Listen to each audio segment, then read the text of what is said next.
Hi guys, Slaneesh Devotee here again, and today we have a Warpack review from Apoca. The website's linked in my description for the video, so go and take a look if you're interested in what you see here. So we've got Aligned Stars, which is the last Warpack of the Apoca's first design cycle, which I believe they called the Navita Prime cycle. If you go to their website, they've got a whole bunch of backstory about the planet of Navita Prime that's being attacked in this setting, which is where some of the unique units and some of the warlords have cropped up in that story. So the idea here that Apoca were looking for was when Fantasy Flight Games finished the official coverage of Warhammer 40,000 Conquest, the LCG, it was pretty clear that there was meant to be another cycle, that they'd planned the Deathworld cycle to cover a certain number of factions, warlords, and then the next cycle would add to those themes and add some more warlords. So there were a group of warlords that were missing, a group of factions that didn't have the same number of warlords. And so this first cycle from Apoca was intended to add some more cards and also to add some more warlords to bring the other factions up to number. So it's mostly Xenos, and yeah, so after 4 other packs, we finally have the Necron Warlord. So they decided to use Emotech, the Stormlord.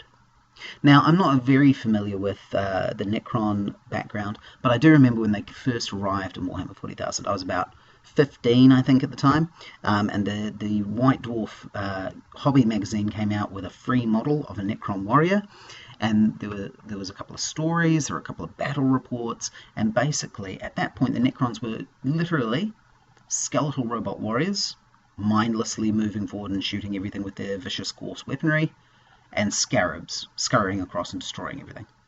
That was it. Slowly they started adding more. I think there might have been a Necron Lord, but it was still considered pretty mindless as well. And so the original Necrons was kind of almost zombie-ish, had the idea of just a zombie tide or skeletal tide moving across and just unstoppable, and you had to kill enough of them for them to run away because they didn't do anything else. They would just keep coming. Over the years, Games Workshop changed that a bit. They made it a little bit more air quotes Egyptian, but basically the idea being that as they woke up, the Necrons, the higher Necrons that had better technology and had stored better of their soul and psyche or whatever it is, had survived being encased in a robot form better, the personalities began to return. So you have different lords, such as Emotech the Stormlord, who has particular desires, particular goals, particular things he wants to do with the galaxy, and his armies are working for him. And you have different Necron lords with different goals. And I think overall that's a good change, the idea that the personalities in the Necrons, it gives some room, and it also opened things up to making a few more different types of interesting units with courts and dynasties and guards and something a bit more regal. It gave a few more options than just undead robots. So the idea with the Necrons is they're an ancient race. They are like the Eldar, who are incredibly ancient as well. The Eldar existed before the Chaos, well, before Slaneesh at least, of the Chaos Gods, and their gods fought with the Old Ones and fought with the Chaos Gods, and the Necrons are back in amongst that. I believe they're called the Old Enemy by the Eldar, and they hated the enemy. They were a biological race, and then at some point something happened and they decided to become immortal. They would encase themselves in robot form. I don't think they liked flesh, I think was part of it. At one point the Satan were powerful gods that enslaved the Necrons, I believe. At one point they enslaved the Necrons, were said to be the rulers, and then in time that's changed to the Necron actually managed to rebel and enslave the Satan. And the Satan are they're not gods like the rest of the gods in 40,000 universe. The rest of the gods are existing from the warp, empowered by the psychic reflections, and so they exist in that form. The Satan are a real world, a real space creature that is just incredibly huge, incredibly powerful. They're called Star Killers, Star Eaters, I believe. And so they're incredibly powerful, and that's why the Fantasy Flight, the official Necron Satan card, was a shard of the Deceiver. So it's the small part of the god that has been enslaved and been turned loose on the battlefield by the Necrons. And it's quite cool. they've got some cool stuff. So with all that sort of that background aside, telling you where they've come from, how they've returned to claim their dynasties back, let's have a look at Emotech. I know he is one of the one of the official warlords. I don't know, of Games Workshop I mean, but I don't know anything about his backstory. I just know he's called a Stormlord and he uses lightning apparently, and scary undead lightning skeletal robot guy. Anyway, so he has Firon and Saltec traits. He's got 2 attacks, 7 hit points, 7 cards, 7 resources, all very standard warlord, so that's fine. And his ability says, combat action, remove a non-unique, non-elite card in your discard pile from the game to switch its text box, except for traits, and there's a spelling mistake there, faux traits, to switch its text box with a non-unique, non-elite card of the same type under your control until the end of the phase, limit once per phase. So that's a lot of words, and it sounds very confusing, but all it means is you look in your discard pile, you pick an army, an event, an attachment, or a support, and you take that text box and put it in something that you've already got in the game. And that card that you've used is discarded, it's out of the game now, because there's definitely an out-of-game section rather than the discard pile. So obviously that's useless for events, because events don't stay under your control on the battlefield, or if they do, they've been told to be treated as attachments or supports or things like that, so they're no longer an event, so which would mean they wouldn't match types, but they would match with the others. Attachments could be quite interesting. Supports are very interesting, although attachments, if you change their conditions, like his one says attached to a planet, so if you change the conditions, suddenly it's not attached to what it's supposed to be, and you'll probably have to discard it, so you'll have to be careful with attachments. Mostly what you'll be looking for, I'm sure, is supports and army units. So it's an interesting little ability. It sounds quite neat. It's interaction with the discard pile again, so Emotech is going to want more things in the discard pile that he can use than what's on his board using their abilities. And especially with army units, combining different attack values and things with different abilities from the discard pile could be very dangerous. For just a phase at least, but the only thing is that I don't see how that's actually related to Emotech as a character. I don't know why he can make units act differently, so I'm not sure what the sort of the fluff connection there is. I know Nahumek is a bit abstract as well, but just that idea that he hates things so much they die is kind of just amusing, you know. Anarchia raising things from the dead, Illuminor Xeris. What is he gains resources when he repairs things because he gains the knowledge, and there's at least a little bit of a tie-in. I must admit, not all warlords have a great tie-in in that regard. Some of them are very abstract, and this is a neat ability, so I'll be interested to see how it goes. Very tricky deck building wise, I think. Okay, so his signature army unit is called the Court of the Stormlord. So these would be the high level warriors that guarded him. They would have some personality of their own, but not as much as his. They're a 3-cost army unit with 1 command hammer, 3 attack, 3 hit points. They're Soldier and Saltec, and they have a reaction when this unit enters play. Look at the top 3 cards of your deck, put 1 on the top of your deck, 1 on the bottom of your deck, and 1 in your discard pile. So that's nice. It improves what you're going to be drawing for the top card. You can put something in your discard pile knowing that you're going to be able to get that ability if you want to use it. But at the same time, you've got a cost of you've got to put 1 at the bottom of your deck, so you're not likely to see that in a long time. So that seems like quite a nice sort of support to what he's trying to do, and a good solid signature unit, which is interesting. His event is called the Strength of the Enemy. It's a 2-cost tactic event, and it is a combat action.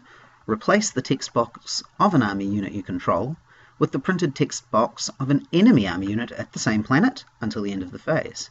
Then treat that enemy unit text box as if it were blank until the end of the phase, except for traits.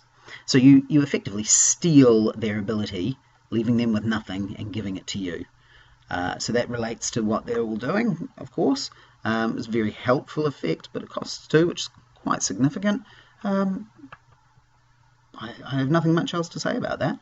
It seems perfectly reasonable for what these cards are doing, I think. 2-cost attachment, the Supreme Strategist, 3 shields as always. It's a stratagem. Attached to a planet, each Saltec unit you control at this planet gets +1 attack. So that's quite good. I'd be interested to go through and see what other Saltec units we've already got. I know there are a few. Reaction. After the deploy phase begins, for each unit at this planet, its controller must choose to either route it or exhaust it, then discard the attachment. So you've paid 2 to put it on a planet. You can leave it there and just get your +1 attack for your Sautex, but also you can hit it with lightning, because he's the lightning lord, and everything has to leave or be exhausted. So it makes, you could leave it on a later planet and let it drift up to the first planet and then trigger it, and then it's going to be discarded. If you've got other attachments that you can attach to planets that you can swap it into, could be pretty useful. Could be pretty useful. Oh no, it's only until the end of the phase, and the reaction is from the deploy phase, so you can't do that, can you? Because you would have to put it on the HQ phase to get the reaction from the deploy phase beginning, but when the HQ phase ended, it would have reverted and the text would have changed. So that's fine, that's good timing in that sense. So yeah, I like the idea of lightning striking the planet and blasting everyone away, or at least forcing them to shelter. It's not damage, which is nice. It's route or exhaust, which is powerful, but I think damage would have been the easy way to think of lightning, but I like this one. Okay, and finally his support is the 1-cost support, Sautek Royal Crypt, which is a location, which means it's a little bit vulnerable. It has a reaction. After your opponent sets his command dial, exhaust the support to name a planet. If your opponent commits his Warlord to that planet this phase, deal 1 damage to 1 enemy unit at that planet and each adjacent planet. So it's just a little bit of extra lightning-ish, sort of. At the timing step for that, after your opponent sets his commander, that's an interesting timing, but I think that's perfectly reasonable. And it's after they've already decided, but you don't know yet, so it's a bit of a, not a crapshoot entirely, but yeah. And it's only 1 damage to each planet, so, you know, a big swarm's not too worried about that. Even a couple of tough elites isn't too worried about it. I think it's a perfectly reasonable, simple little extra card there that just does a bit of lightning. What I think is good about that is that actually I like supports that are just a little nice thing. You have to have them in the signature squad, but a lot of them are, oh, you only have 1, so we'll make them really potent, and if it turns up, you're going to be brilliant. I really prefer the better balance of just, if it turns up, it's a nice extra. You're not going to feel bad about putting it in, but it's also not going to change the game drastically. I think that's good. Pretty good start. All right. Then we move on to the Space Marines. We have, first up, the 2-cost attachment, 1 shield. The unique attachment, Call the Storm. Now, it's interesting that this is an attachment. I have to get my mind around that. It sounds to me like a psychic power, which to me would be an event, but it's an attachment, and I get why. But the storm is attached to the planet, but that's all. So it's a Space Wolf's power, attaches to a planet, combat action. If there is no enemy Warlord at this planet, exhaust this attachment to move a target enemy army unit at this planet to a planet with the Space Wolves unit you control. So you can move units off the planet that you want and put them where you want them. They do end up having to go opposite something you control. So you could bring them to a battle, but then you've got to fight them. You can take them off down the line, but then you've got your units down the line. Doesn't go too badly with, for example, a Lone Wolf. Although there's no enemy Warlord at this planet, but a Lone Wolf can move later on. I really like this line, particularly when we look at the next Space Wolf card as well. This line of making bait for Warlords. So a lot of the Space Wolf cards were about bonuses if you commit to the same place as a Warlord, and then there was a few things that were detrimental if the Warlord went there, like the Bloodclaw pack, the Space Wolf Predator said no, you can't commit here, those sorts of things. And then these are both cards which say, your Warlord really wants to be here, do you want to come here? Because you're making it more likely Ragnar knows where you are. And I think that's a nice way of doing it. I think that's quite good. So the Call the Storm, the Space Wolves, obviously, they have their Viking magic, their Saga magic, so there's a lot of icy, stormy lightning involved in that with their rune priests and who cast runes. And the Space Wolves are barely loyalist, really. They follow their tribal gods and rituals almost to the same degree as Imperial, and they obviously have the sort of the werewolf mutations that kick in. They get long fangs, which is why their old veteran units are called long fangs. They physically have long fangs. They have the wolfen, who are turning into werewolves, so they're mutants, which the Imperium despises. So the Space Wolves are really on the edge of what the Imperium are happy to use, and so this magic that they refer to is good. It's good. So they have, like all the other units that they had in the cycle, they've given a new cheap, unique unit to every faction. In this case, it is the 1-cost army unit, unique Hjorvath Coldstorm. He has 1 command hammer, but he's a 3 attack, 3 hit point unit on a 1-cost card. That's incredible. He's loyal, good. He's a soldier, and he is Space Wolves traded. Now, while this unit is at a planet with an enemy warlord, it gets -2 attack and -2 hit points. So your warlord can go and hit this guy, and he turns into a 1/1, which is a brilliant bait idea. But it does make me go, why does a Space Wolf, proud, mighty warrior who relishes one-on-one combat and duels, get worse when he's fighting a warlord? Mechanically, I love it. Thematically, I'm very, very confused. I can't get my head around why is he suddenly getting so bad when the big bad boss turns up. The Space Wolves are monster hunters. They are hero hunters. They're hunters. Why is he getting worse? And I can't quite get my head around the bluff side of that. Again, mechanically, I think it's a great way of making bait for a warlord. Okay, interrupt. When your opponent triggers an ability that discards a card from your hand, put this unit from your hand into play at a planet. Then deal 1 damage to an enemy unit at that planet and draw a card.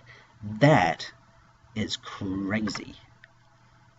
If he's going to make you discard a card, this guy turns up for free, let alone him costing 1, and he does a point of damage, and he makes you draw a card. I don't know. Whoa. That's huge. I was happy with him before, because he was a 1-cost 3/3 that sometimes turns into a cheap kappa. The interrupt is massive. Yeah. Coldstorm. Incredible. Okay, then we have the 3-cost support, Vami Industrial Complex. I believe Vami is one of the well-known hive worlds or industrial worlds of the Imperium. Its location, it's a limited card and 3 costs, so this is a big, tough thing to use in a Space Marine deck. It's not usual that you'd put a support costing that much in. Okay, reaction. After the combat phase begins, place 2 resources on the support. Okay. Then you may sacrifice it to deploy a unit from your hand at a non-first planet, reduce its cost by the number of tokens on this planet. So it's like a way to ambush things that don't normally ambush. It costs you 2 resources every combat phase that you want to add to it. It's not up to 2, it is just 2. And so on the turn you want to use it, you have to put the 2 on, then you get to use the reduction and bring in a unit, and it can't be at the first planet. So I think that's probably going to turn out to be a fairly fair card. It's a limited card, it's a location, so it's vulnerable. It's 3 cost before you start putting the money on in the combat phase. I don't see a lot of people using it very often, but it strikes me as the sort of thing that somebody might be able to find a niche for. So the idea that it's an industrial area, you pay into the industrial area, and eventually it spits out some support for your army. Perfectly reasonable. I like that. That's good. So those are the final Space Marine cards in the Navita Prime cycle. Then we come to the Imperial Guard. 2 units for the Imperial Guard here. The 5-cost army unit, 23rd Mechanized Battalion. It's loyal, which is nice. It's 3 command, 1 attack, 12 hit points. That's huge. It's a big beastie thing. Let's see, 1 and 12, 3 command, cost of 5. That's stats-wise a bit better than you'd expect for the cost, I think. It cannot take any attachments. Something that big is probably a good thing. And it cannot be targeted, which is Scary. However, it is core traded and transport traded, but not elite traded. It's a 5 cost, non-elite. So you can't use Backlash on the 23rd Mechanized Battalion. You can't use any elite support. You can't use an SDC to help bring it into play, which is interesting. Cannot be targeted, and those stats I think is probably worth it for the 5 cost. And I like the idea that it's not just one thing being represented, it's the whole battalion being represented, and so that's part of why it can't be targeted. That's part of why it doesn't necessarily do a lot of damage, but it just sits there. I think that's quite nice, that idea of just this blob of Imperial Guard soldiers going, no, we're not going anywhere. They have a reaction after the second combat round ends of this planet, not the first, not the beginning of the second, but after the second round ends. If there is at least one enemy unit, retreat this unit to put 4 Guardsman token into play at this unit, at this planet, sorry, then deal 5 damage to this unit. So, if you don't kill it before the second round, it can bugger off and put in 4 tokens. And if you've weakened it, it may die, leaving those 4 tokens, but if you haven't, it's still alive and those tokens are there. And it can shield that damage as well. So that's the idea of you've driven off the bulk of the battalion. It's taken its time. It's had to take at least 2 combat rounds, but finally you've broken them and they've left, but there's still holdout. There's still a few guardsmen and foxholes here and there. So as a mechanic, that seems quite good, but that seems like a very potent card. It's not vehicle and it's not tank, so although the picture has a Baneblade in it, you have to remember it's actually the whole bulk of the men and everything as well in this, represented by this card. So I'm not sure exactly who wants this card. War can't retreat units from green planets, so this would be useless for him, I think, because he can't do that, and it's the cost. You need to retreat to put the tokens in.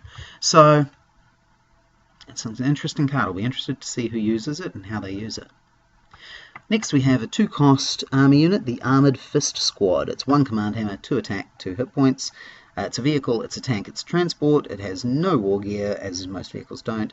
It gains +2 hit points while it's hit a planet with a Warlord, so I like that. It's kind of like the opposite of the Warlord groupies that we've already seen, which is simple enough, seems fair, but it also, on top of the usual Warlord groupie things, has an interrupt when this unit retreats, exhaust a non-Warlord unit at this planet. That's pretty big.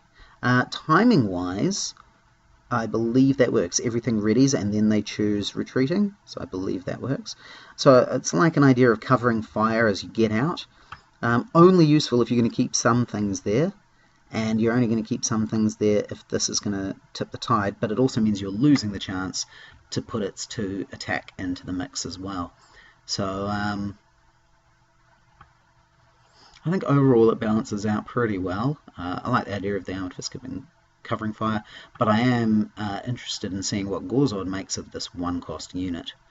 1 cost, 1 command, 2, 4 potentially, that can exhaust your elites, and it doesn't target. Exhaust a non-Warlord elite, a non-Warlord unit. So you can't backlash the Armoured Fist Squad and kill them and stop them, which is and pretty intense as well. Alright, so Gorzod might like that. Maxim will probably like it because it's got so many hit points and he can shield them all quite nicely. So some interesting Astra Militarum Imperial Guard cards. Well, yeah, we'll see what people make of them. Alright, then we get into Harlequins. I am so keen on Harlequins. There's something about Slaneesh and Harlequins and Eldar and Dark Eldar are just the whole sort of mix of it all. I'm a fan of it all. So I think I've mentioned the Harlequins before when we first saw some of these cards. They are the followers of the Laughing God. The Laughing God is one of the only Eldar gods that was not consumed by Slaneesh during the Fall, which was the creation of Slaneesh because of the Eldar psychic monstrosity that they had created with their horrific lifestyle. The Harlequins follow the Laughing God. They've moved from Eldar world to Dark Eldar world to Exodite and Eldar worlds. Exodite worlds are where the Eldar ride dragons and are like wood elves. It's fantastic. But the Harlequins move amongst them, telling the stories of the Eldar mythology through dance and theatre, so that they don't forget, so that they don't think that they're safe, you know. But at the same time, they are also incredibly skilled hyper-assassin death machines. So a Harlequin troop, when drawn to battle, particularly to fight Slaneesh, as we can see it fighting some demonettes there, they are good at fighting. Okay, so we've got a 2-cost army unit, the Luring Troop. They have 1 command, 3 attack, 2 hit points. They are loyal. They're a psyker, which is interesting. That's reasonable. The troops do have psykers in amongst them. That's not too bad an idea to make them a psyker. Reaction: after you deploy this unit, move a target army unit at this planet to an adjacent planet. At the end of the next phase, move that unit back to this planet if able. So it's a deploy. So it's not being put into play, it's only a deploy. So you move something for the deploy phase, they stay moved for the command phase, but they will be back for the combat phase. So it's an interesting command sort of a trick. Depending on what tricks you have, other abilities that you have, you might be able to do something with it once it's on a different planet, but at the end of the command phase it will be back to fight the Luring Troop. Or it says target army unit, so you might decide to use it on a unit of your own that you think, get it out of the way of a soul grinder maybe, something like that. Of course the Luring Troop is probably going to die, but you've got to make that call. So I think that's alright. The Harlequins they step in at the last minute to help out Eldar that need help. They create opportunities for the Eldar to survive, and the Laughing God, the whole thing that he is about is just the survival of the Eldar. He's called the Laughing God because he hid in the webway and laughed at Slaneesh, and still laughs. And the story goes that he fights for the souls of every Harlequin when they die, although almost all of them, I believe, are devoured by Slaneesh. I think a lot of them. I know the Solitaire, I think, is doomed to be devoured by Slaneesh, their soul. Okay, so the Luring Troop seems reasonable. Quite strong for the stats. Good command. Trick, I think. Then we have the 1-cost attachment with 1 shield, the Flickering Holosuit. It is not loyal, so Tau can take this if they want, but otherwise you'd expect to put it on Dark Eldar as well, potentially. Tau with an ambush platform. Free Holosuits on everybody. Okay, it's war gear and its armor. Attach it to an army unit. Attached unit gets +1 hit point. It has a forced interrupt. When attached unit is assigned damage, exhaust this attachment to prevent 2 of the damage. So that's fine, that's great. It's a bit of armor that prevents some damage because it's a holosuit. And if the attachment was already exhausted, ready it instead. I've quite liked this little run of theirs of doing that if it was this, ready it instead sort of thing. I like being able to create a few extra abilities out of this, make that just a little bit more useful, because just exhausting and preventing 2, I think probably should have been a free attachment, but because it can keep readying, yeah, maybe a little bit better. And you've got to survive the hit when it readies actually as well, before you can use the holosuit to prepare you again, so I think it's alright. So what a holosuit is Harlequins don't really wear armor. What they have instead is holosuits, and what that does is it's a suit that creates a projection of where the wearer is, so it generates where their coats and their clothes and their arms look to be. And the thing is, if you stay still, it just sort of settles and you see where you are. But as you move, it jumps and flickers, and the faster you move, the more it spreads out into just a riot of colour splashing across, the vision of the enemy. And so the Eldar obviously are really fast automatically, they're space elves, and the Harlequins are the fast of the fast, so a holosuit means as soon as they start moving, you can't tell where they are. Your best bet is when they're slowing down, changing speed, when they arrive and are ready to kill you, that's when you're going to get a chance to hit them. So the holosuit, that's fine, it's good, it prevents some damage, it makes them a bit tougher, yeah. And in the confines of how combat works here, that's the best we can have for dodging and avoiding blows, really. So that's cool, I like that. I'm quite interested to see some Harlequin synergy. I'd like to see more Harlequins. Only 1 Orc unit. It is the 3-cost army unit, Camouflage Expert. It's a soldier, it's got 1 command, 3 attack, 3 hit points, so all fairly standard there. Deep strike of 2. So if you skip the command, it's the same cost, but you get the benefit of its reaction. If you need the command, you just pay it, and then it's effectively blank. It is a soldier, so there's a bunch of cards that the APOCA have created that benefit Orc soldiers, so that's good. Reaction: after you deep strike this unit, a card in reserve at this planet or an adjacent planet is treated as a 3 attack, 3 hit point Orc army unit until the end of the phase. So suddenly it benefits from the teleporter pad. Suddenly you can attack with it. If it's a patient infiltrator, you can attack with it, deep strike it, and that readies it. Patient infiltrator is really brutal. So that's a pretty impressive thing. As long as you've got a card in reserve near it, which means you have to have spent an extra 1 resource, so you have to have spent 4, but that means you've got 2 3/3s basically at this planet, or potentially at an adjacent planet if that's necessary. But yeah, solid, big solid Orc. Plenty of Orc commandos have been coming out now. They've created a lot of Orc commandos. I'd be quite keen to see a few more of the looters now. I want to see the looters, the pirate boys, the freebooters with the cannons and wearing wispy squigs as beards, and yeah, what's the name of the Captain Bloodruck or something like that? I want to see the pirate Orcs. We've seen the freebooter captain as the neutral card. There was the alt art that was the Orc Void Pirate. Someone had a Void Pirate, might have been a fan card, but a Void Pirate that was an Orc. I want my Space Orc pirates. I want more Orc pirates. Absolutely. Looters. More looters. Okay. On to Chaos, and we get some Slaneesh. First up, we have the 1-cost attachment. It's loyal, so it's 2 shields. It is the Medallion of Betrayal. It's war gear, it's a weapon, and it's Slaneesh.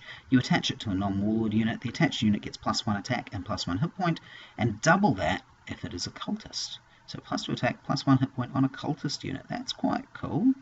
For 1 cost, it's probably not that great. For 1 cost, depending on how many cultists you're using. Reaction: after this card enters your discard pile, if you control no cultist token, put a cultist token into play at your HQ. Yeah. It seems fine. I don't know if you want to put that in a deck where you're hoping to use lots of cultists, or in a deck where you're not wanting many cultists, because you wouldn't get to trigger that if you don't want many cultists. I guess it's a deck where you want there to be cultists, I guess. It seems perfectly reasonable. It's just a magic amulet that boosts up cultist worshippers of Slaneesh. Okay. Okay, then we have Chaos, the unique that they've created for Chaos. 2-cost, unique, Zavarla Soulblinder. And she is a demon of Slaneesh at 2 costs, so she's going to be possibly quite easy to put into play. She's 1 command, 1 attack, 4 hit points, so for 2, that's really good. Each cultist token you control gets +1 attack and +1 HP, but your cultist token limit is set to 2. So you can have 2/2 for your tokens, but you can only have 2 of them. I'm assuming if your token limit is set and you've already got cultists in play, they would be discarded. I think that's more of a negative overall than a positive, those 2 things put together. And combat action: move a cultist unit control to a target planet. Move them from wherever to wherever, but only once per phase in the combat phase. So these are obviously both for hoping for decks where there's a lot of cultists, but she affects cultist tokens, and they just don't make it to a planet very often to get the benefit of that +1 attack, +1 hit point. Or you need to be cycling through them really quickly to get the benefit of the demon synergy there. If you're using a lot of other cultists, like is it the Seer of Deceit, is it a cultist? Or the Fanatics, you can move them somewhere in combat. There's not that many. I'm not 100% sure how useful it will be, this one. But hey, a demon that arrives and supports a cult, pretty standard, pretty useful sort of an idea. She's loyal as well. Then we have the 1-cost support, Cult of Khorne, which is Cult and Khorne traded. I think Cult is a new trait that APOCA have come up with, but I think it's a reasonable one to use, especially with Chaos. So it's a loyal one as well. It says, interrupt: when a Khorne army unit enters play under your control, so you can't trigger it off your enemies, move 1 damage from a unit to this support. So move 1 damage from a unit. Can you use your enemies? I'm assuming it's not a cost, is it? I'm not sure if you can move damage off your enemies if you wanted to do that. But then if the support has 2 damage on it, so it's encouraging you to get your guys hurt and wounded, which is great. If the support has 2 damage, attach it to a unit as a war gear attachment with the text attached to an army unit, attached unit gains +2 attack. So effectively you're paying for a 1 cost attachment. You're paying 1 for an attachment that gives you +2 attack, and we can do better than that. It also will heal 2 points of damage, and it'll take 2 turns to get the cult onto a unit. I like the idea of feeding blood to the cult and then getting a boon from the cult, but it just takes too long and isn't that cost effective, I don't think. Fluff wise, as I say, I think that's a nice, interesting way of showing a cult of Khorne, but I just don't think it is as useful as it could be. The Tyranids, 0 cost event, planet absorption. So once the Tyranids have killed everything on a planet, all of their army units wander into the digestion pools, everything is melted down, they consume everything on the planet, stripping it down to the bedrock and taking some of the minerals. And once they've taken all that organic matter and melted it down into the digestion pools, they suck it all up into the hive ships, and it's used to create new biological things as it drifts through the galaxy.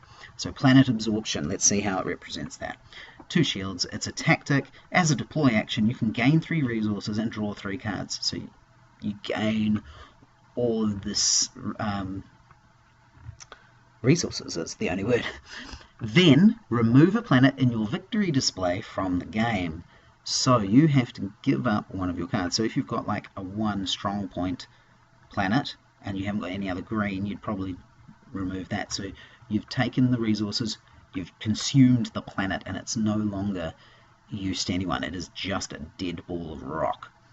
When this round ends, or when another event named Planet Absorption is played, you lose the game. Maximum 1 per round. Now that's a very interesting timing there. So you now have, if you play Planet Absorption, 3 resources, 3 cards, and now you must win now. If you can't win this round, you lose. But also, if you're playing a mirror match and you succumb to the temptation to play Planet Absorption first, the other Tyranid player can simply go, sure, you lose. Which is an interesting one. It just gives you just a bit of a second guess if you're playing against a Tyranid. I don't know if it's necessary to have the second, when another event played, Planet Absorption is played. I don't know if that's necessary. I think saying when this round ends you need to have won would make more sense, and I think that's only a balancing mechanism,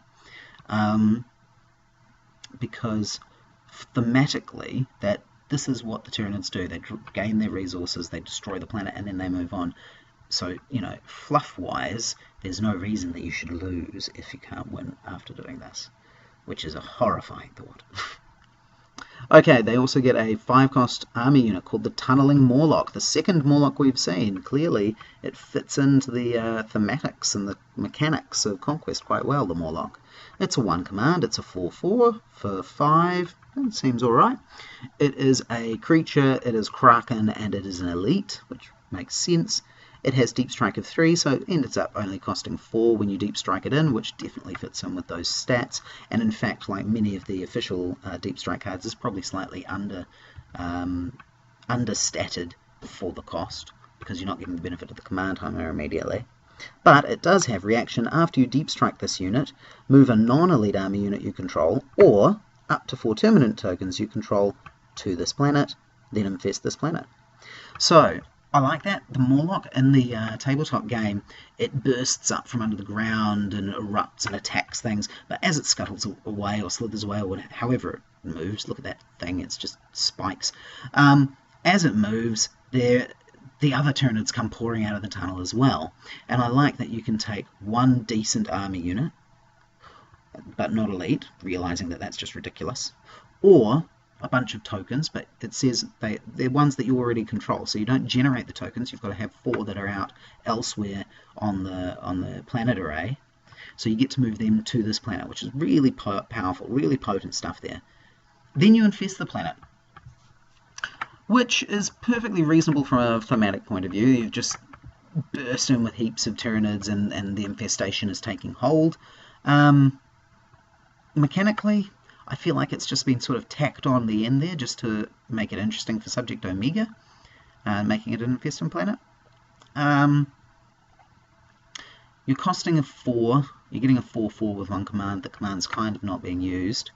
I don't know if you need the infestation. But then again, I don't know if the infestation is really a big enough deal. I think move 1 non-elite army unit is fine. I think 4 Termagant tokens is quite a lot. 2, 3 might have been a more sort of playing it safe version of the same rule.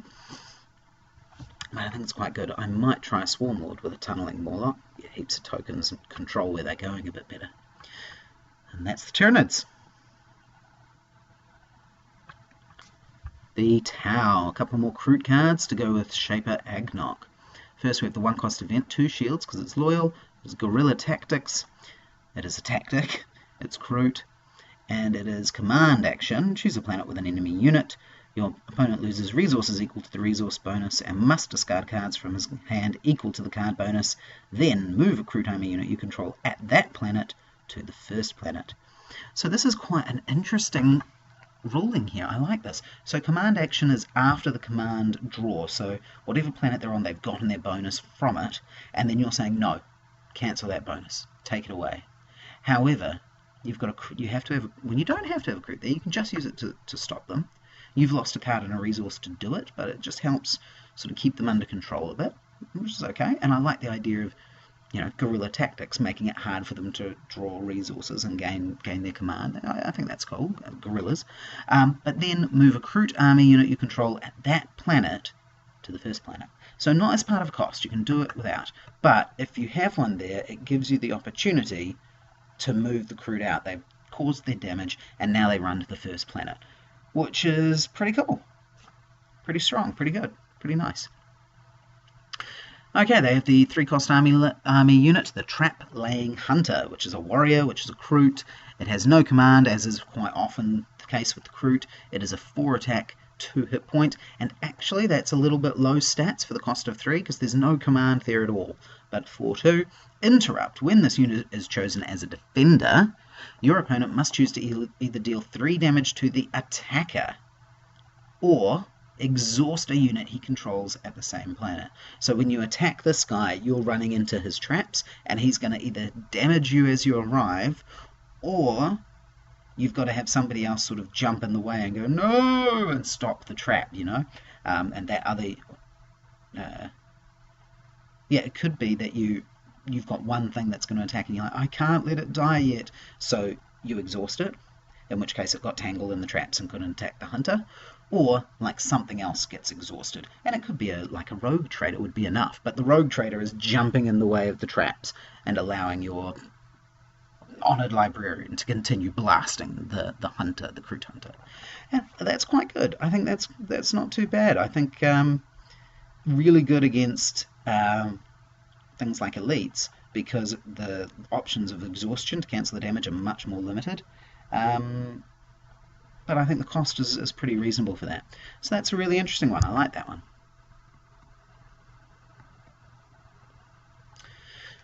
Then we have the Necrons. We have a 2-cost support, the World Engine Beam. Now, it's got the World Engine trait. Again, a new trait, but I get why they'd use that. From what I understand, there was a story at some point in the Necron army books or something in the background where they mentioned that one of the Necron warlords had a room with a map of the galaxy, and they could just push a button and blow up any planet in the galaxy. Now, that's really dumb. But I believe that's what it was trying to imply, and I think this card is going with that idea of just a stupidly powerful destructive beam. To be fair, the Chaos forces of Abaddon had a spaceship called a Planet Killer that could apparently blow up planets. Tyranids just eat entire worlds. I know this stuff happens. Exterminatus wipes a planet clean. I know, but still, the world engine beam, somewhere far away, I just push a button, the world is blown up. No, silly. Anyway, 2-cost support, combat action, deal any amount of indirect damage that cannot be reduced or prevented to a unit you control. 1 unit. It's indirect damage, which is strange in that regard, but 1 unit. To place or remove the same amount of resources on this support. Each player may use this ability once per phase. When this support has 8 resources on it, sacrifice it to destroy a non-unique unit, support, or attachment. So you want to have, as the Necron player, some big units that you can place lots of damage onto, so that you build up the resources on this, and you can just destroy something of his. You can just, it's gone, I destroy it. It also, for someone like Xeris, allows you to put on damage, and then you can go, I'm going to heal that now. Oh, I get some resources. Oh, and the resource is still on the world engine. Oh, look at that. But the interesting thing is, your opponent can do the same. So they can make the decision of either, okay, I'm going to damage something of mine to try and get you further away from that 8 resource magic number, because I'm worried you're going to blow something up. Or they can say, you know what, sure, you've damaged a whole lot of your stuff, now I'm going to try and kill it, in the hopes that they can kill your things before the world engine is charged up enough. And I think that that's an interesting little game you're playing there. I'm not quite sure why damaging your things charges up the world engine beam, but I think it makes it into a stopwatch. And I think that's quite a nice way of showing the stopwatch. I think that works quite well, of giving you like a race. So it doesn't necessarily tie strongly to the sort of the themes and the fluff, but as a mechanic, I think it's a nice idea of getting that timing in. Then they have the 0-cost attachment. It's 2 shields, and it's called Dynastic Weaponry. As I said, the Necrons are organised into dynasties, and this is the Dynastic Weaponry, the ancient weaponry of that household. It's an upgrade, but it's not war gear and it's not a weapon, despite being weaponry, and that's quite interesting. That means it can go on to things like a Doomsday Ark or a Monolith, I believe, because there's nothing to stop that. Now, to be fair, dynastic weaponry, the picture is of like a sword, but there's nothing in that name to state that it's not some sort of powerful lightning gun cannon thing. So, you just have to be a little bit, ignore the picture a little bit. Attach it to a Necron army unit, limit 1 per unit, attached unit gets +1 attack. For a 0-cost attachment, that's probably not even actually good enough. But that's a start. Reaction. After a unit enters play from your discard pile, put this card into play from your discard pile attached to that unit, if eligible. Which is cool. I like that. It deals with the problem of attachments in 40k disappearing so easily. Just like the Hotshot Lasgun returned to your hand, this one, it doesn't matter if your unit dies while it's using it, because you just pop it back out when you can pull. You've got to be able to pull something out of the discard pile, obviously. So that means you need to be running... well, you can't. Drudgery is a non-Necron, so there's no good using Drudgery. You need to be doing things like, what is it, the... I can't remember what they call it now, the Resurrecting Necron Warriors or something. The ones that can deploy themselves from there. You want to be running, obviously very good for Anrakir. I don't know if there's many others. You want to see other units, things like that. The Dread Monolith puts units into play from the discard pile, doesn't it? So this would be good if you're running the Dread Monolith. Yeah, so it's fine. That's good. That's good.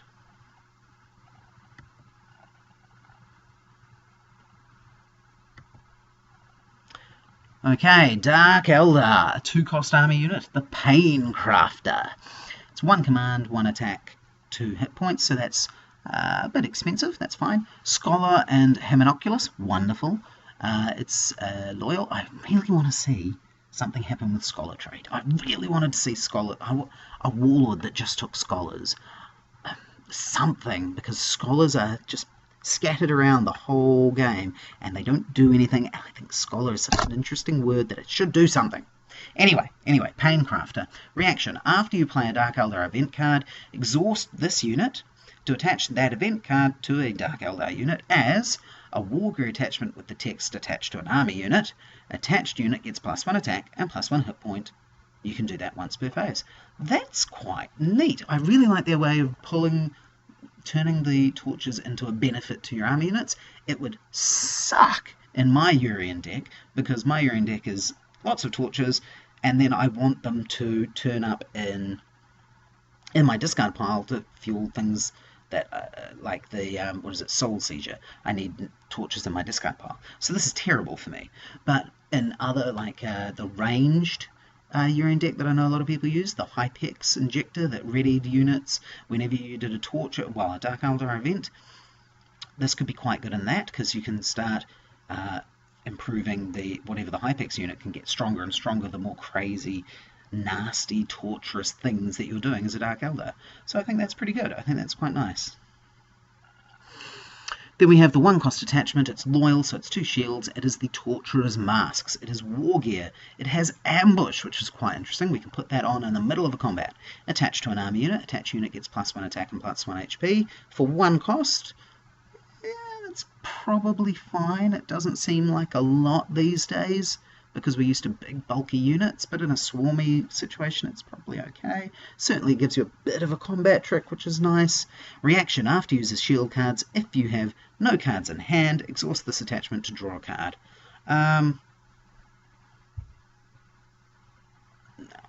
Yeah, I don't... That's such a specific triggering condition. You have to have used a shield card, and that means it was your last card. I don't know why that specific situation needed a solution. And because it's so specific, I'm not sure if people are going to want to use that attachment for that situation. And I'm not sure why the Mask of a Torturer would keep you protected in that way. I'm not really sure why it would get +1 attack and HP really either. It's alright. I'm not as sure of the idea behind the story of that card. Mechanically, an ambush attachment that does this, and even though that's very niche use, it is a benefit to you. I can see mechanically what it's going for. I'm just not sure why those names. But that's the Dark Eldar. Alright, and that is the Navita Prime cycle. Coming up soon, APOCA have put together a pack called Defenders of the Faith, which is focusing on Imperial Guard, Sisters of Battle, and Ecclesiarchy. So we'll be quite keen to see what that is. And right at the moment, APOCA are running an online tournament on Octagon. So if you go to their website and look at the Octagon link there, hopefully that'll give you some information about that. And you can find my videos about my progress through the league will be on my YouTube channel soon. So I hope you enjoy all of that, and I hope you're getting some fun out of Conquest still. Catch you later. Bye.